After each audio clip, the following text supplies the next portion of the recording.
Shop Chat! Shop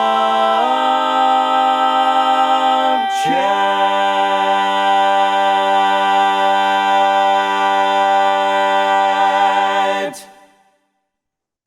Well, we are very excited on Shop Chat today to have the current third place Sweet Adeline International Quartet, who captivated the audience in New Orleans with a dazzling couple of sets. Please welcome to the show today Amanda, Ali, Katie, and Katie Mack, the ladies of GQ. There's blues you get from standing in the rain. Oh, there are lonesome blues that flood your soul with pain. Some blues will hit you up against the wall.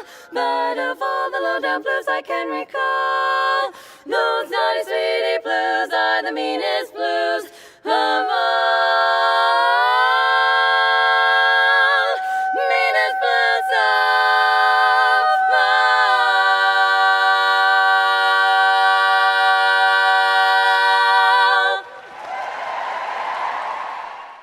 Hi, peoples. Hello. Great to have you all with us today. And Amanda, we're just going to get right down to it. I'd love to know, how did you four guys come together to become a quartet? Oh, we came together in college, actually. We all were involved in the music department at Towson University in Baltimore. And Katie Gillis had a capstone project, and her idea was to put together a small a cappella group. So she basically handpicked us all, loved our voices, and we came together and realized that we actually liked each other, and we sounded pretty good, so we stuck with it. Now, at that point, had any of you all been doing barbershop? Amanda, had you done barbershop before? Not at all. We actually started kind of singing more, actually three-part music before Ali came along, and it was just more kind of contemporary a cappella and folk, just for fun. And then Ali came and blessed us with her barbershop music. So. I got you. Now, Ali, had you done barbershop before that group came together? Yeah, so I started singing barbershop in high school. I went to Patapsco High School and Center for the Arts, and we had a bunch of different musical groups that you could audition for and be in, and barbershop was one of the elite ones because, quartet, there's only 4 members, so there can only be so many people. Sure. And auditioned going into my sophomore year, got into a quartet called Whole Lotta Harmony, which went on to win Rising Star and sing at International as well before GQ was a thing. So I've been singing barbershop for 15 or 16 years now. Okay, fantastic. And Katie Mack, how about you? Had you done barbershop before? No, I'd heard of it. Round Midnight actually came to my high school to explain what barbershop was, which is just my favorite. And I just love this guy so much. And that was captivating because I was like, this is so hard and so cool and so ninja-y, and I loved it. And yeah, but that was it. And then I never sang it until Ali blessed us with her barbershop binder. I'm wondering, was there some kind of payoff here? Because the words Ali and blessing have already been used multiple times in this interview here. So, Katie, had you done barbershop before, and what led you, when you had to do your capstone project, to want to put this kind of ensemble together? So, funny story, I had never sung barbershop before, but I had heard barbershop. My uncle was in a barbershop quartet just for fun, and it was weird because I'd heard them perform a few times, but I was just like, oh, that's for old guys. But he'll punch me for saying that. But Sure. But yeah, anyway, it was just we had sung in a jazz group, so it was me, Katie Mack, and Amanda, and it was actually the first vocal jazz group that Towson University had for many years. Oh, wow. We didn't have one, and so my professor at the time, Jeremy Ragsdale, I went up to him why we have all these small ensembles and we don't have a jazz group? A vocal jazz group? What are we doing? So we petitioned for it and we got it started, and so we were called the Tiger Lilies, as Towson Tigers, go Tigers. Yeah. And it was so much fun, and I think there were maybe 5 or 6 girls in so it was all women, the first iteration. And I remember Katie Mack and I were kind of next to each other. We always sat next to each other, and I was just like, this girl can sing. Yeah. And then of course, like Amanda was on the other side of the quartet, or of the group, and I was like, oh, she can sing too. So I basically just like was like, okay, I'm going to take this one. I'm going to take this one. And Allie and I were actually in a separate group that was like outside of school. How did that happen? It was, it's somehow you knew Jeremy. So my professor Jeremy, and he had known you somehow, and I think the reason you were asked to join the group was because of barbershop, because he was he literally was like, and Allie Hogger's a barbershopper. Her ear is literally insane. She could just go like da da da. And I was like, oh, that's cool. She sounds great. Because Jeremy knew Ryan Griffith. That's what it is. From DeCapo, yeah. All coming together. Yes. So anyway, basically, Allie and I, we would listen back to like rehearsal tapes, because we do rehearsal, tapes for all of the rehearsals we did with that group. Mm-hmm. And I would just be like, why do I keep messing up this part? Like it's the harmonies were so tight, and I was like, why do I keep messing up this part? And then I kept going back, and I was like, that's Allie's voice. That's not my voice. It literally fooled me because we sounded so similar. Wow. And so I was like, okay, well, we need her in the group too. So we asked her eventually. We were like, we could do so much more if we had 4 people. Sure. Like I had discovered like the idea of a quartet or something, Right. Well, that's great. So you guys got together, you did that capstone project, and then at some point you guys decided, hey, let's be a quartet and enter this thing called the Rising Star competition. So Allie, for those of us barbershoppers who don't always know all the ins and outs of the other organizations and how they do things, why don't you tell us about what the Rising Star competition is and whose idea was it to compete in it? Yeah, so Rising Star is Sweet Adelines' version of basically the collegiate competition. It's for women 25 and under, and that's basically I don't know why I was trying to define that even more. That's what it is. It's just a collegiate competition for women. Gotcha. And so it had been a big deal in my life with Whole Lotta Harmony and going and competing in Rising Star and doing that thing. And I don't remember why I brought it up to, Katie, you want to take it? Yeah, because it was basically, we did the Harmony sweepstakes and we were doing pretty well with that, but Allie had brought us the Something Tells Me I'm Into Something Good, Happy Together medley. And we competed in that competition, another competition called Sing Strong, with that song. And that was just like, but otherwise it was all the contemporary acapella stuff. And it was like, that was the barbershop chart. Gotcha. And it wasn't terrible. And we were like, that's cool. And then we went to go see Vocal Spectrum out in the most random, literal middle of nowhere, thought you were going to get murdered woods of Pennsylvania. And we saw their concert, and Allie was brave enough to go up to Johnny Maroney and be like, can we sing something for you? And he was like, sure.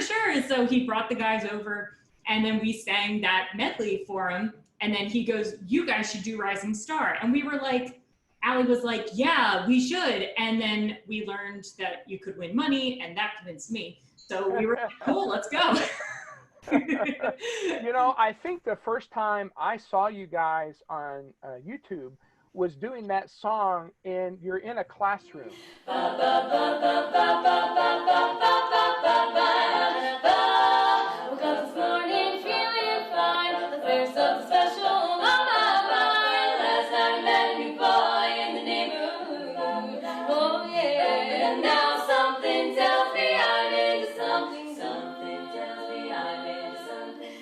I don't know exactly if it was like a youth camp of some kind or just at your school or whatever, but it's the 4 of you singing that medley in a classroom, and it's really an outstanding piece of music, and you guys smoked it. So it's interesting that song is sort of like what then helped you all congeal to sort of enter into barbershop competition. And was that, help me remember, was that 2012 when you all did Rising Star? Yeah. Okay. And so then that goes pretty well, and you guys decide you're going to jump into Sweet Adeline competition. Katie, I went back and looked. I hope these numbers are right. You all, in 2013, you finished 17th, then 11th. Did we really? Yes, that's what That's really great. I didn't have the a record voice. book says. And Allie was dying, so that's good. Yeah. That's fantastic. So 17th, 11th, 7th, 5th, 3rd. It looks like you guys only finished in odd numbers, and you know what the next one is, Katie? Oh, shoot. So here's what I'd like to know, and we'll start with Katie and kind of work back down here. I'm always curious what motivates different singers. So do you enjoy, I'm talking to each of you personally, we'll start with Katie, do you enjoy the competition environment? And if so, what do you enjoy about it? I'm guessing me, Katie, not other. Yes, Katie, it'd be Katie and Katie Mack. I'll try to make sure that keep that separate. So the question was, do I enjoy the competition? Yes. So I'm a pretty competitive person generally. So I do like, what the aspect of competition that I like is the rehearsing and like, you know, because I'm that person, I think during rehearsals, it's like, can't we just go, like, let's talk about all the little minutia of all this stuff. And so like that kind of forces us to do it, because I'm like, well, we have to, it's competition, like they're gonna, you know, like Sure. it forces us to, you know, go there. So I like that part of it. You know, I love performing in general in any capacity. So yeah, I super love that too. Okay, Amanda, how about you? Do you like the competition environment? I think I do. I also just have a lot of anxiety, a lot of performance anxiety. So I think that I think the small town shows are more my thing. But really like nothing beats like going up there and like seeing all those people, and like the adrenaline rush is amazing. But like even an hour before that, the whole hour is just, it's not good for me personally. Right. I just get very nervous. I think I'm probably in sync with you on that. I always love doing shows, and I always loved competition when it was over. But other than that, the anxiety kind of gets to me sometimes too. Yes. Allie, how about you? Yeah, I think I feel the same way. I think that competing makes me really nervous. I feel like there's a lot of stress and just pressure around it to do better than the year before. But I mean, ever since I started with Whole Lotta Harmony, like I've wanted a crown, like I want to win. Yeah. And so the idea that of like finally getting there and like finally doing that thing is pretty enticing, I guess. Sure, that kind of helps to trump the other side of it. The fear and the terror and the Sure. yeah, a little And Katie Mack, how about you? I probably handle it the worst out of all of us, like the fear and the anxiety of it. I hate the lead up to it. Gotcha. The minute I'm out there, I love every second of it. The happiest moment of my year last year was our final set. Nothing beat that.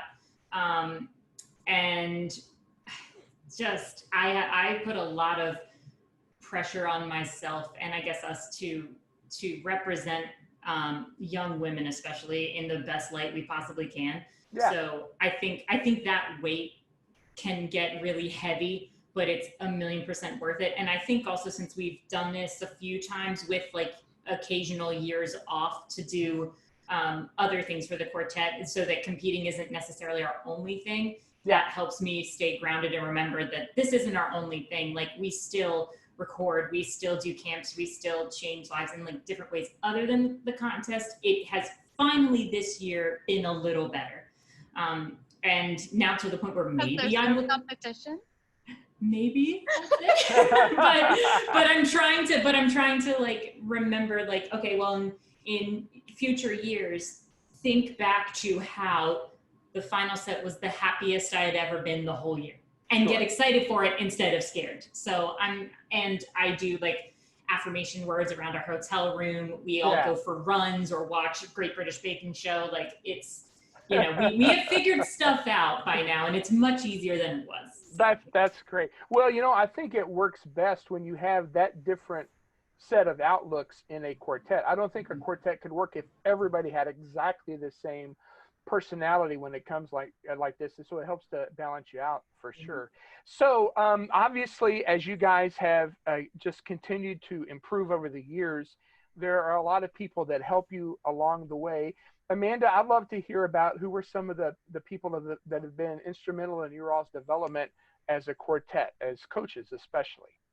So, I mean, the first person that comes to mind is Michael Gellert.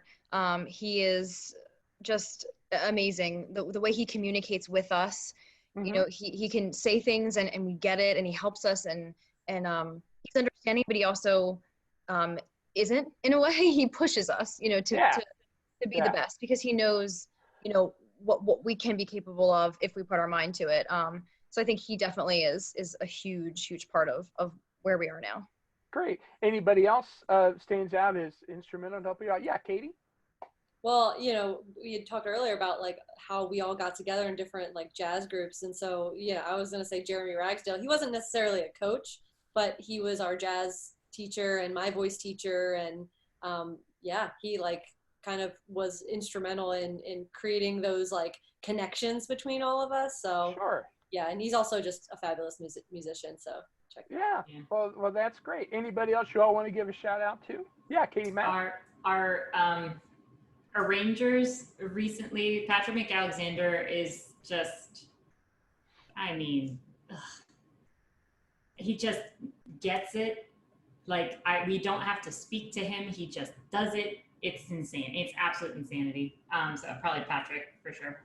Oh, that's fantastic. Well, and he is so gifted at which all good arrangers are, at figuring out what quartets can do individually and then how to maximize that. And we're going to talk about your all's finals performance. I can't wait to talk about that here in just a minute. But definitely having an arranger who knows you, just like a coach who knows you, is really helpful. So, Allie, was there anybody that we've left out that you'd like to make mention of? I feel like pretty recently we've stuck kind of with Michael. Before that, we worked a lot with Rick Taylor. I feel like we're in a pretty like big barbershop district. Yeah. MAD. There's just a ton of course. People. So we worked with Rick for a really long time. So he's pretty killer, I guess. He's such a wonderful he's just the kind of person that makes you better just to hang out with him a little bit. So that's fantastic. All right, Katie Mack, there's a couple of questions I've been dying to ask you guys for a long time. And today, with you under the spotlight, there is no escape. So I can finally now ask these questions. And Katie Mack, this is one I've always wanted to ask ever since I first saw you guys. All right. So this quartet does not use a mechanical pitch pipe. This quartet uses a human pitch pipe, and that human pitch pipe is you. So I want to know, how the heck did that get started?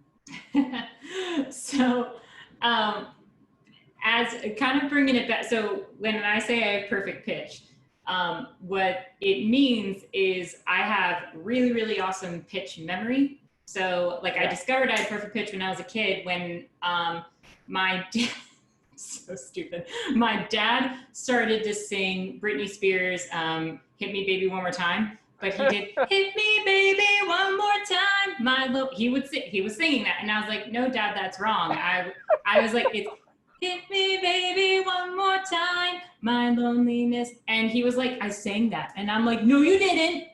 So that was an argument we had. It's fine. So basically, that's how I discovered it. And I kind of realized that I have keys that I know really well.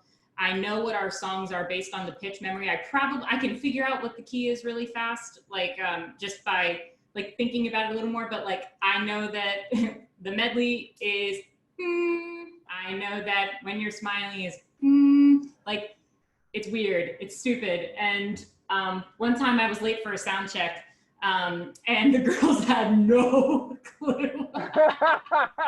He did a sound check. They did it. They were just like, what key is it in? That is great. So yeah, it's really based on a memory. I can identify what it is, but if someone were to tell me like right now, sing a G, I would have to take like 2 seconds to figure it out. Some people think it's totally instant, and it's not. But I don't need a reference. Like I don't need to hear C and then find, the key. I can figure it out. You would probably find, like, if I blew my pitch pipe right now and and ask you what this was, you could work off of your pitch memory of your songs and gravitate from that. So it's more like, maybe not so much like what people call universal absolute pitch, but like fantastically amazing relative pitch, like beyond all comprehension. Yeah, and the thing with like relative though is that you needed an Gotcha. external thing, and I still it's why it's like I just wish I was like better and just could like instantaneous see it and like know it, but Yeah. I can't. But like relative means you do need an external I don't know, starting point, and I don't need that. It just takes me a little, like a minute, like a 3 seconds maybe to figure it out. Gotcha. So just to retrace these steps, if I'm getting this all right, your phenomenal ability to be the musical anchor point of this quartet as we trace each link in the chain goes back to Britney Spears.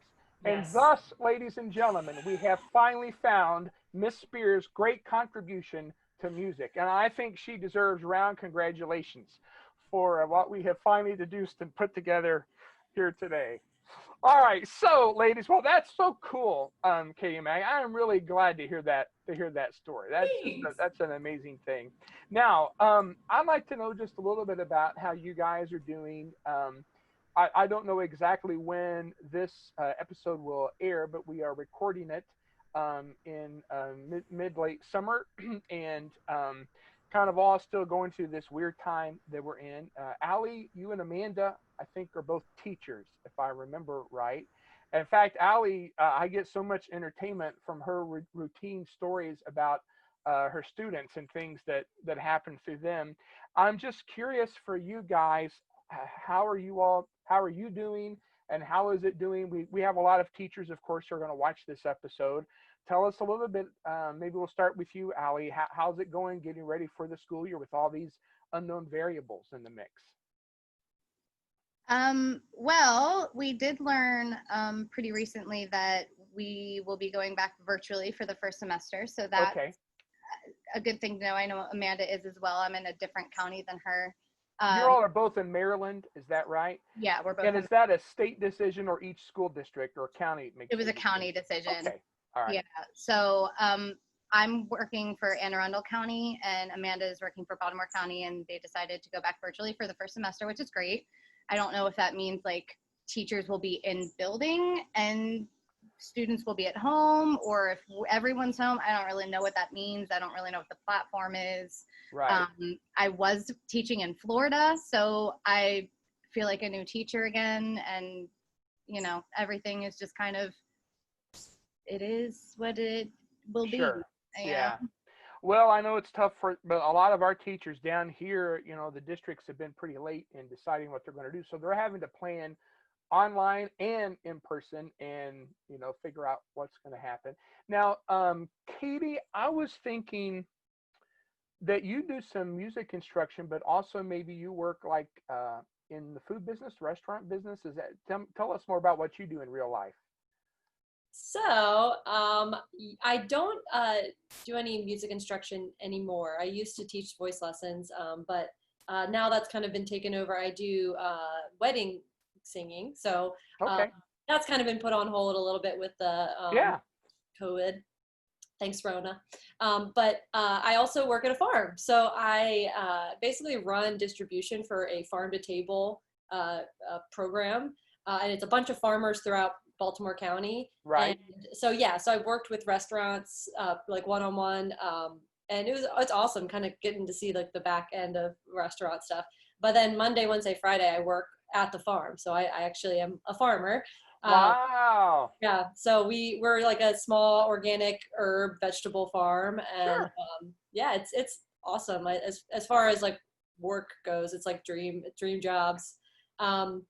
And we actually have switched over because all the restaurants have had to like change things around, and it's been kind of a crazy time for small businesses. But so we've gone a lot to like home orders, because we've been, people who can't make it out to farmers markets or whatever, they still want, still need like local food. So it's been, kind of cool just to be able to like help out in that way and like get people groceries, and because we have a lot of people who are our customers who like can't go out. They have like immune disorders or whatnot, and they can't venture out. So it's like a really cool thing to be able to bring them fresh, organic, local stuff. That's fantastic. You all been able to adapt to it. And Katie Mack, you work for the Barbershop Harmony Society. Tell us what you do, and also how have you handled this time? Yeah, so I'm the recruitment and retention manager for BHS, and I love every minute of it. And it's so funny because then I got hired, and then the pandemic happened, and and the thing that we are meant to do, which is gather and sing, is literally the two things we cannot do. So the creativity that has come out of our staff and the like volunteer effort that happened with VHU, like just is like absolutely mind blowing. And so to be like really involved in creating now, it's like it's just nope, we are creating a virtual plan. That's because that's what we have, and we're doing our absolute best to make it as wonderful as possible, and to still give everybody resources to continue to at the very least meet virtually, which a lot of chapters are doing, and it's wonderful. My chapter's doing it too. Love it so much. You know, it's you know, wouldn't have asked for this by any means, but also some amazing education opportunities have come out of it. I've had friends that could never afford to go to HU Belmont, but they could go to virtual HU, and that is like, again, still sucks, but it's beautiful that that was an opportunity that came out of all this. And so I'm really hanging on to that wonderful positivity and at the very least, bringing education and cool programming to everybody. So that's great. So now, Amanda, for you, I mean, you're kind of like Kenny Mack was just talking about, you know, HU and other kinds of educational opportunities in music. You specifically are a music educator. Am I remembering right? Yes. So Amanda, for you, how is this going to work out?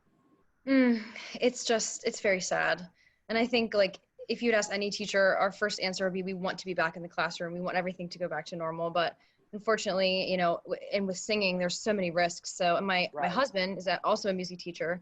So, you know, we pretty much have not decided. We know that we're probably not going to have concerts this whole year, which is, it's disappointing for, you know, his rising, you know, high schoolers, my rising middle schoolers. So it's very tough, but you know, it's amazing the technology they have these days, and we're just going to do what we can. And I'm 100% virtual. So I'm going to make a little classroom in my office, and we'll get it done. Well, that's great. Well, I think that just knowing you guys a little bit, I know that all of you have the kind of personality that you just understand whenever there's adversity, you just find a way to make it work. So I know that each of you in the jobs that you have are going to absolutely do that. Speaking of making things work, here's another big question I've always wanted to ask you guys. You guys are really unique among quartets that I know of, that while some quartets will occasionally have people switch off on parts, you guys really, from what I remember from reading about you all from the very earliest days, you guys have always basically had two people who are lead/berries. And so I'm really curious, Allie and Katie, for you to talk about how that's worked for you and what you enjoy about singing each part. So Allie, tell us about your experience as, are you a lead berry or berry lead? I guess that's the first question here today.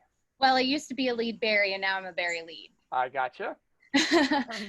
Probably more so maybe just berry now. I don't really know. But we started off, I started as a baritone for a year in Whole Lotta Harmony, and then our coach was like, you were too loud to be a berry, you're going to be lead.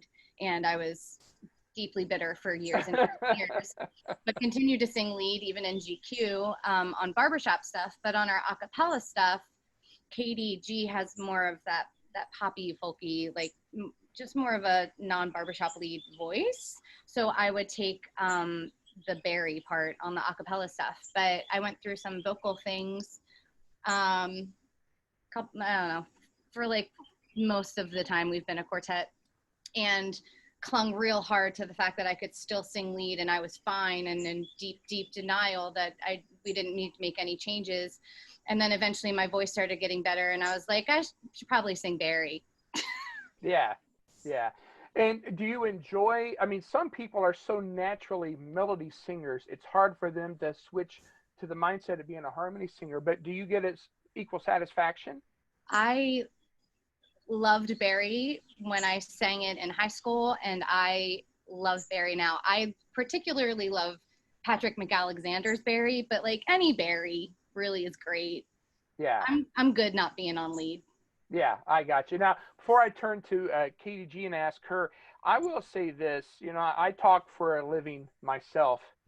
And as much as I try to practice good vocal hygiene and everything else, there have been a couple of occasions where I've had the chance to teach some kids classes at church. And let me just say, one 40-minute children's class is like a whole month of adult instruction. I don't know how you guys keep your voices at all. I'm really amazed that you have the stamina that you do. So my hat's off to you and Amanda, especially in that regard. We're going to talk to Debbie Cleveland here soon, and I just really can't imagine how she's been able to teach, you know, high schoolers all these years and keep it together. Anyway, that's She's just a an angel. little. That's That's a right. lot. So now, Katie, why don't you talk to us about how do you enjoy this, and what do you enjoy about each part? So I kind of just love singing. So I mean, whatever part you want me to do, I'll do it. It's, you know, I'm kind of easygoing that way, I guess. But yeah, I mean, I think we had some issues in the beginning. I think because Allie and I have very similar voices, Right. and so, you know, me singing baritone, again, I came from not ever singing barbershop, so I'm like, okay, I'm just gonna match her, and I'm gonna be singing just the same volume, the same, like, we're gonna sound the same, you know. And so I think it was like that, what is that, the movie with where they have the amp and they're like, they keep turning it up to like 11 or whatever. Right. And that's like a joke with, like, you know, because I sing in bands, it's like the joke is that, you know, all the instrumentalists keep just turning their things up louder Right. to the next person until everyone's just, you know, screaming. So But I think that GQ is the Spinal Tap of are the Sweet spinal Adelines tap of Quartet. barbershop. Yeah. All right, very good. Now that we finally figured it out. But yeah, so I think for a long time, I probably contributed to Allie's like vocal stuff because, you know, I wouldn't shut up either. Right. So yeah, I don't know. I think I like both roles, you know, as a, you know, jazz major, and I love, you know, I love those kind of complicated lines. And you know, in college I sang in a lot of like ensembles where I was just an instrument. Like I didn't have any words. I would just be part of an ensemble, and I would have to sing a weird line. And anyway, so yeah, I mean, I like them both. I'm really loving lead now because it's just a different aspect of barbershop that I get to explore and figure out. And, you know, and then everyone has to tell me like, stop doing so many doodles. And like, you know, I'm like, oh, okay. Yeah. Just sing the melody by, oh, okay, gotcha. Well, it's such a blessing for a quartet to have singers who are both so skilled at both of those parts, and gives you all so much adaptability. And then we have Amanda over here, and Amanda, you're not too shabby a lead singer yourself, word on the street is. And I wanted to ask you in particular about one of those songs from your all's amazing finals performance. So you guys sang a ballad called Where Do You Start? Where do you start? How do you separate the present from the past? How do you deal with all the things you thought would last that didn't last, with bits of memories scattered? And for anybody who has suffered loss, it's an extremely poignant song.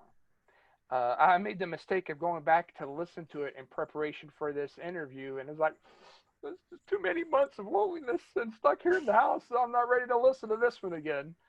But especially the way you guys set it up, you set it up in terms of things that Allie had experienced personally. And I'm always interested on the emotional end of a performance. How did it feel for you to be singing a song, and a lot of times when we try to get into a song, we imagine we're singing it for someone. But in this case, you didn't even really have to imagine you were singing it for someone. She was standing right next to you. So I'm really curious, how did that feel for you to put that out on stage with Allie right next to you? Oh, it was a lot. And I think, you know, like you said, when you're singing, you're telling a story, but knowing that she was next to me, I don't know, I felt like I had a job to do in a way, you know, because, you know, it's always hard for us to talk about our feelings and things like that. But I think, you know, Allie and I are very close, and we're also very similar. And it was like such an honor to me to like be able to kind of, you know, tell her story.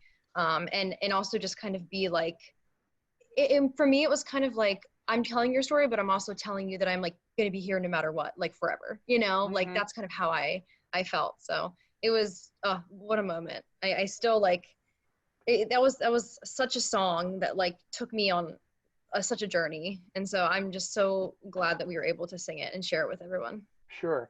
And I guess I should ask, Allie, how did it feel for you to be standing next to her when she sang that song? That song is like an interesting entity. It took a lot of months for me to be able to get through it, and I wasn't even singing lyrics for 50% of it. Yeah. So basically, I had to just like ignore Amanda, right, at all costs. And I think the cool thing about that song is that so many songs have like a happy ending, right? Like, oh, we broke up, or right, on, and I'll be fine. I'll just move on and whatever. And this song doesn't have that ending. It's just a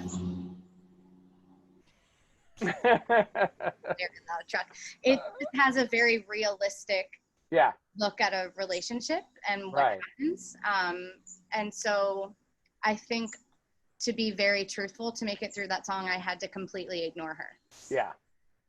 So the key to GQ's performance success is ignore Amanda. Yet another revelation that we're getting today in this interview. I would have said be emotionally unavailable. That works as well. One from column A, one from column B. Yeah, right. Very good. Well, there's another song I want to ask you about. Katie Mack, I'll direct this question to you. I don't think I have ever heard a live performance as so locked in as when you guys did Pity Party in New Orleans. Say my pity party's over. I'm so glad that the party's done. Yeah, my pity party's over. It wasn't all that fun. Whoa, misery. Sucks to be me waiting for the sun. My pity party's over. I say my pity party's over. My pity party's over. And aren't you glad? Glad that it's all done. Yeah, it's done. You better believe it's done. And I was so blown away by it and so geeked out by it. I forget, I messaged one of you all when the scores came out, and I said, that was so amazing. You were only 4 points out of first place. And I made a slight math error of 100 points. But I was so excited and so jittery. I wasn't even looking at the numbers right. But I thought that was such a great performance. You had to have been that close to first place. So I would love to learn how you guys discovered that song, who arranged it, and then how it felt when you were singing it. Yep. So that song is Pity Party by Aubrey Logan. And it's a song that we knew of because we just all love Aubrey Logan. She's a fierce instrumentalist and singer, trombonist. Everyone go check her out. And Patrick Alexander came to us and was just like when the minute Patrick Alexander says, I have this idea of a song for you. Right. First of all, every time we love it. And like, we already love the song. And it's like, of course. And he's just like, this is so GQ. And we were like, yeah, it is, do it. And of course it was perfect. Michaela Johnston did tracks for us. And we knew once we started singing that song that kind of became our new show closer. Kind of used to be How Great Thou Art, and How Great Thou Art is always always special to us. And then it kind of went to Pity Party, because I think that song encompasses really everything that we're about. And it fits so well in the theme. And it's so funny because our final set, the theme was love. And Right. it's kind of like, how cliche, but also we turned it on its head with doing, where do you start?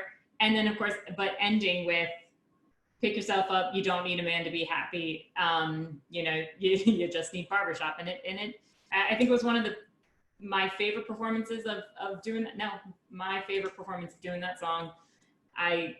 He's just so smart.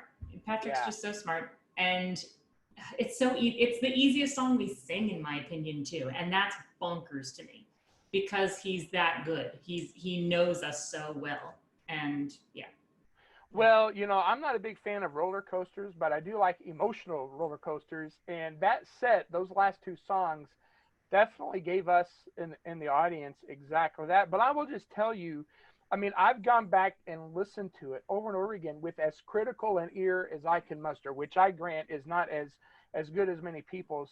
But I'm just amazed. It's like a studio, and I'm sure you all think, well, I know a clunker here and there, but honestly, it's like a studio level recording, and a song with that kind of intricate rhythm, plus the lyrics. I mean, I would never be able to remember all the lyrics because they come at you so quickly, much less everything else. I mean, it really is just a stunning piece of music. And, a lot of us, because of the weird things of this year, I mean, there's a lot of us that have felt losses. And so we've needed to have that kind of emotional connection with a song like Where Do You Start? But we also need a little bit of a, hey, you know what? We got to make the best of this. And what you all gave us in the finals has turned out to be just like the combination of messages that we need to get through a year like this. Well, I have two questions left. The next question is, what's next for GQ? I mean, I realize we're all kind of having to hit the pause button right now until life can get back to some normalcy. But Amanda, Allie, Katie, Mac, Katie G, any of you want to comment on what's next for the quartet? I'll go ahead. I'm such a fan of releasing just organic videos of just us singing, and that's kind of how we started when we were recording in the hallway of Towson. So right. I know that's someday when we're able to go back, I would love to start doing that again, and just maybe honing in on other arrangements that we haven't started, and doing my own arranging, and really just taking the time that we have to maybe do things we wouldn't have had time for before. So great. Allie, how about you? I kind of have been looking at this time as, I've been away from them for 4 years, so it's like my time to just relearn who they are as people and be actually in their lives, even if it's sort of from afar, but within the same state. It's just been kind of nice to take a step back and remember that we're friends. Sure. Well, that's fantastic. Although it seems odd that you're wanting to reconnect while apparently you have chosen the life of a wilderness survivalist, given the backdrop of where you're coming to us from today. But I'll let you guys work that all out amongst yourselves. Katie Mack, how about you? What's next for you? Well, we are a registered BHS quartet. So if we didn't talk about how anxious competing makes us, let's add another one. Right. Let's just do another one. Right. So yeah, basically it feels like coming home though to BHS. We love the BHS culture and everything about it. And we've just grown up with the chapters of BHS and all of our good quartet friends and stuff. And we're just so honored to be a part of that whenever that starts up again. Sure, and I don't know if I'm saying something that I shouldn't say or saying it in an awkward way. If I am, then Joseph can just edit this out before this airs. But I hope nobody takes offense at this at all. But there are just some Sweet Adeline quartets. I mean, I am shamefully ignorant of that world and the mixed harmony world. I just don't have enough time to know as much as I'd like about all of these fantastic forms of barbershop. But as a barbershopper, there are just certain Sweet Adeline quartets that I naturally feel like I know that sound and that vibe. You know, it just kind of naturally hits me. Just like I'm sure there's some BHS quartets that feel the same way for women's organizations as well. But you guys are definitely one of those quartets that I do think it's fair to say that a lot of us in BHS, we've just kind of always felt this weird connection with you guys. And so it doesn't at all surprise me when you said it feels like coming home. I guess what I'm saying is that would be kind of what I would say too, just about the vibe. I've always enjoyed from you guys. Just speaking as one barber, this is not an official statement of any barbershop organization, just me here.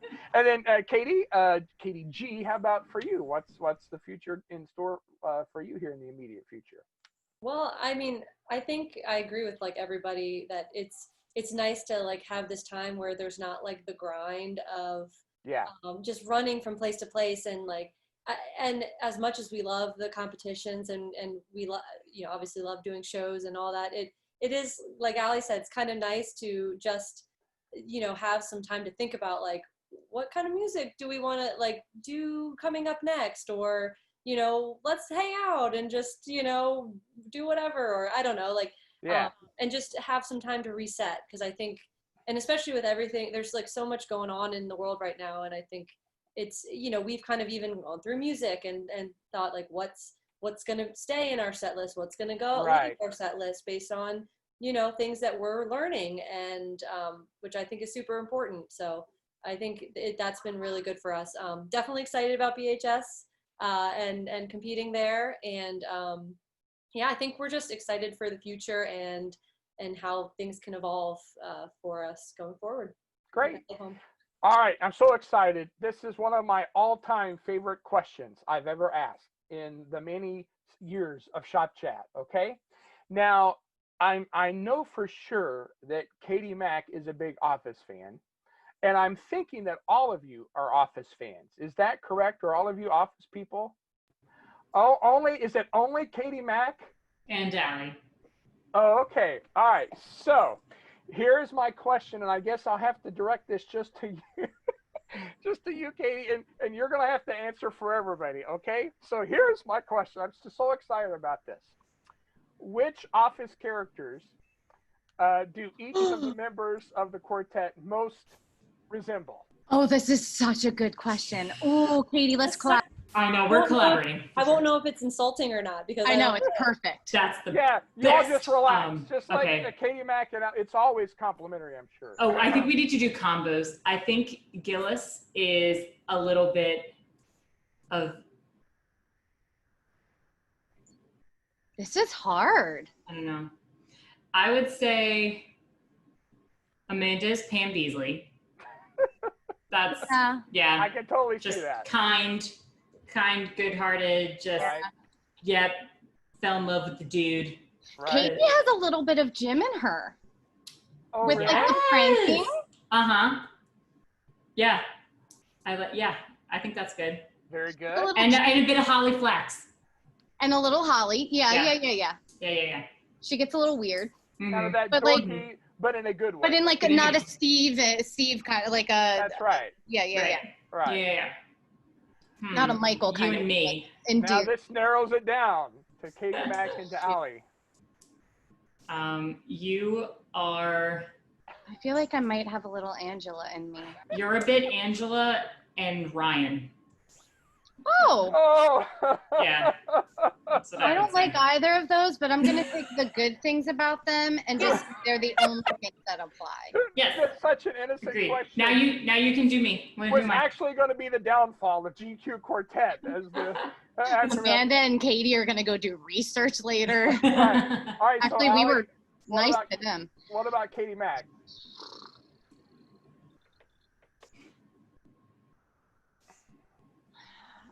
I really want to say kind of Dwighty. I was gonna say a bit of Dwight and Michael, to be honest. A little bit of Dwight. You're like very like Dwight's a little type A, you know, right, like everything's just very black and white. Very like, black and white. It is. And then I don't know. You've got a little bit of I'm gonna go Dwight and who sits directly behind him. What's her name? I'm blanking. Phyllis? Phyllis. You're a little mommy. Like, you want to take care of people and like host them, you know? Thank you. I think you really mean that Katie Mack uses heavily perfumed soap. Yeah. It makes me a little nauseous. Well, true story. If I took a personality test and Michael Scott took it, we would be almost exactly the same personality. And so much so that in 2010, I made a resolution because I am just like him when it comes to women. The episode when he meets Holly, that is me exactly. Oh, yes, So much so that in 2010, I made a resolution that if I have a chance with another woman, I'm going to ask myself, what would Michael Scott do? And then do the exact opposite. 3 weeks later, Christy came into my life, and I followed my strategy ruthlessly until it was too late for her to figure out what had actually happened. So, true story, there's no shame in having a little bit of Michael Scott. That's amazing. Agreed. Dude, his company, his employee retention was better than any of the other branch managers. And That's right. And he kept his people. He was nuts at times, but he loved his people, and that's the coolest part. He loved them. Like, Yeah. we're so loving. They were the only profitable branch. All right. Exactly. Maybe we should have a separate office episode here. But Down. until then, that's a really cool set of responses from you guys. Well, ladies, thank you all so much for taking so much of your time to be with us on Shop Chat. And I want to thank you for all of the memorable moments that you have already created. And what's so exciting is to realize that what you did in New Orleans was awesome. But what's even more exciting is to think about the memorable moments we're going to be talking about someday that are yet to be made. So the very best wishes to you guys, whatever the future holds. We want to really thank you for being with us today. Thanks for Great having to me. Great to have Thank you two with us. And thank you all for being with us today on a very fun and a very moving episode of Shop Chat. Shop Chat. Shop Chat.